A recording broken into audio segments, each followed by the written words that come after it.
हमारे साथ बातचीत करने के लिए ओवैसी साहब गुजरात के चुनाव चल रहे हैं, आप प्रचार पे हैं। आज आप गोधरा भी जाने वाले हैं। गोधरा वो जगह है जहां से बिल्किस बानो का केस हुआ, और वहां के जो विधायक हैं के.एस. राहुल, वो ये कह रहे हैं कि जिन लोगों को छोड़ा गया उस केस में वो लोग संस्कारी हैं।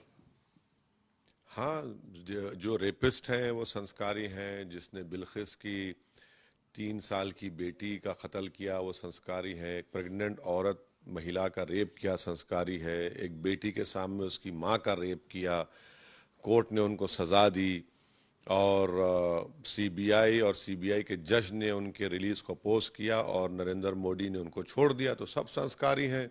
ये तो बेचारे सब वो गुनाहगार हैं, तो सब संस्कारी लोग हैं। तो इससे जाहिर हो रहा कि बेटी बचाओ बेटी पढ़ाओ एक इतना एक बकवास किस्म का नारा भारत के प्रधानमंत्री की सरकार ने दिया था।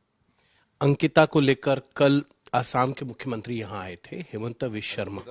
हाँ, श्रद्धा को लेकर आए। उन्होंने एक बयान दिया कि लव जिहाद का मामला है ये, इसको लेकर तो अलग तरीके से जो है इन्वेस्टिगेशन हो और सजा होनी चाहिए। उनको चाहिए मेघालय आसाम पुलिस ने जो गोलियां चलाई हैं अब पर वहां जाए, लोग मर रहे हैं। यहाँ आकर क्या झूठ बोल रहे हैं, क्या बकवास बात करते हैं। देखिए, महिलाओं पर जो जुल्म देश में होता है वो मर्दों की सिक माइंडसेट की वजह से होता है। इसको कैसे ख़त्म किया जाए। अब वो आजमगढ़ में एक लड़की के 6 टुकड़े कर दिए गए।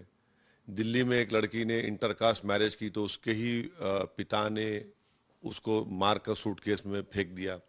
आज दिल्ली में एक ड्रग एडिक्ट ने अपने ही घर में जाकर अपनी माँ को, अपने पिता को, उनका मर्डर कर दिया। ये नजर नहीं आता क्या उनको? फिर ये क्यों कर रहे हैं? इसलिए कर रहे हैं क्योंकि मुसलमानों से नफरत पैदा किया जाए। इससे आप जुल्म हुआ है उस महिला पर, बराबर सब साथ हैं उसके, मगर इसको अगर आप मजहब का रंग देंगे, कलर देंगे, तो फिर ये तो आपके दिमाग की बीमारी है। मतलब आपको लगता है कि वो पॉलिटिकली जो है इसका फायदा लेना चाहते हैं नहीं, वो किसी से चुनाव में, क्योंकि गुजरात में तो चुनाव फायदा ले लेंगे, मगर ये जो इशू है ये तो एक उस महिला पर जुल्म हुआ है, इससे कोई डिनाई नहीं कर सकता। मगर आप इसको जो दोषी है उससे सजा भी होनी चाहिए। बिल्कुल, कौन नहीं कह रहा है, बिल्कुल होनी चाहिए। कौन सपोर्ट कर रहा है उसको? कौन नारे लगा रहा है कि उसको छोड़ दो? कौन बोल रहा है? वो जुल्म हुआ है। मगर अगर आप इसको इस तरह से अगर आप देखेंगे तो फिर आप तो उन महिलाओं को जो जुल्म हो रहा है वो गलती होगी। कल आप अखबार उठाकर देखिए, यूनाइटेड नेशन के सेक्रेटरी जनरल ने कहा कि महिलाओं पर जुल्म होता है, इसको रोकने की जरूरत है। तो इसको रोकने की जरूरत है। अब आप क्यों नहीं बोलते आजमगढ़ के वाक़े के ऊपर? क्यों नहीं बोलते दिल्ली के एक और जो हादसा हुआ है?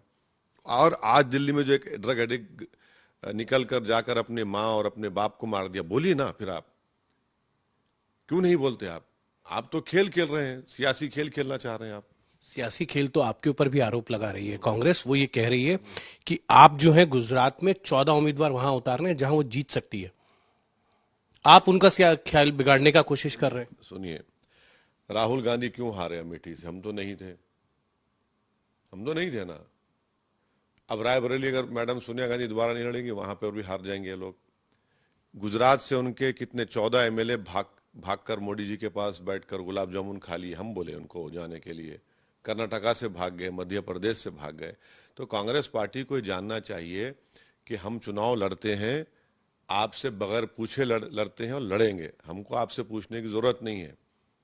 क्या आप हमारे खिलाफ चुनाव नहीं लड़ते हैदराबाद में? क्या आकर आप प्रचार नहीं करते हमारे खिलाफ? हम क्या रोते हैं? हमारा इख्तियार है, लड़ेंगे नहीं लड़ेंगे। अच्छा, 13 लड़ रहे हैं, 169 बाकी हैं। जी हराइए भाजपा को, बन जाइए मुख्यमंत्री, कौन रोक रहा है? अगर वाकई में बात आपकी बात में सच्चाई है। आपने तो हमारे एक सिटिंग कैंडिडेट को उसका जमीर खरीद लिया और उसको आपने विड्रॉ करवा लिया। बताइए कौन सी आप पॉलिटिक्स प्रैक्टिस कर रहे हैं? लेकिन बीजेपी के अध्यक्ष जेपी नड्डा ने आज सुबह आज तक से बात करते हुए ये भी कहा कि आप तो चाहे पश्चिम बंगाल हो, उत्तर प्रदेश हो, गुजरात हो, पॉलिटिकल टूरिज्म के लिए पहुंच जाते हैं। दिल्ली में भी तो अच्छा है ना। देखिए, एक बात तो साफ जाहिर हो गई कि नड्डा भी नाखुश और जो आदमी पैदल चल रहा है वो भी नाखुश और हम खुश। आप खुश हैं इसीलिए तो कांग्रेस कह रही है कि आप बीजेपी की बी टीम के तौर पे काम करते हैं। छोड़ दीजिए उनको। अब वो अमेठी हार गए तो क्या पूछ के हारे? 27 साल से गुजरात नहीं जीत पा रहे हैं, तो क्या आप हरा पाए भाजपा को? तो आप भी सेटिंग कर लिए थे क्या? हम 13 सीट लड़ रहे हैं तो उनको दर्द हो रहा है, तो अब क्या कर सकते हैं उनको? 13 ही सीट क्यों लड़ रहे हैं? क्योंकि 32 सीटों पर तो मुस्लिम डोमिनेटेड भाई है। छोड़ दिए ना, 13 लड़े हैं, 22 छोड़ दिए, 21 छोड़ दिए तुम्हारे लिए, तुम जीत जाओ ना। हम तो 169 छोड़ दिए। चलिए, ये कोई बात है? एक लोकतंत्र। 13 सीट जीत कर लड़कर के आप सरकार बना पाएंगे? मेरा मेरा मानना यह है कि भारत के से बहुत से प्रदेशों में अल्पसंख्यक समाज, मुसलमान को, दलितों को, आदिवासियों को अपनी एक पॉलिटिकल इंडिपेंडेंट लीडरशिप को पैदा करना पड़ेगा, ताकि वो जाकर उनके तकालीफ को लड़ सके और मसला हल कर सके। और हम इस पोजीशन में नहीं है कि किसी पार्टी को सत्ता में आने से रोक सके। और ये मैं पहली मर्तबा नहीं कह रहा हूं, उत्तर प्रदेश के चुनाव में मैंने कहा है, बिहार के चुनाव में मैंने कहा है, यही बात सच्चाई है।